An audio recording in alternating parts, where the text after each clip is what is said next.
Toshkent Ostona yo'nalishi bo'yicha hozir avtobusning ichki qismidamiz. Yo'lovchilarimiz bilan qisqagina fikr almashamiz.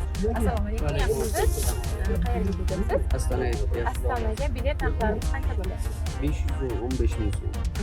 Asosan biletni qayerdan xarid qildingiz? Shu vokzaldan. Kassa yoki bizdan kassadan xarid qildingiz? Qonuningiz? Xudo xolasa yaxshi qonun. Oldin ham avtobuslardan foydalanganmisiz? Foydalanamiz. Bundan bir o'yin bor. Qulayliklar haqida qanday bilasiz? Qulayliklar hozir mana yotib ketish bo'ladi, hammasi joyida yaxshi. Kanallarimizga obuna qilib qo'yamiz. Yetib olganlaringizdan keyin bemalol kommentariyalarda o'z fikringizni yozib qoldirishingiz mumkin. Haqqoniy.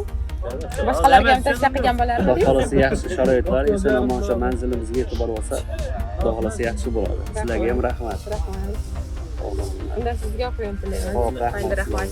Qadrli yurtdoshlar, bizni kuzatishda davom eting. Agarda sizga ham xuddi shunday davlat tomonidan qo'yilgan avtobus reyslarimiz kerak bo'lsa, Toshkent shahar Sobir Rahimov avtovokzaliga kelib, ikkinchi qavatdan ofisimizdan yoki kassalardan biletlarni xarid qilishingiz mumkin. Ekranda qoldirilgan ishonchli telefon raqamlariga bog'lanib, yetarlicha ma'lumot oling. Xayr, salomat bo'ling.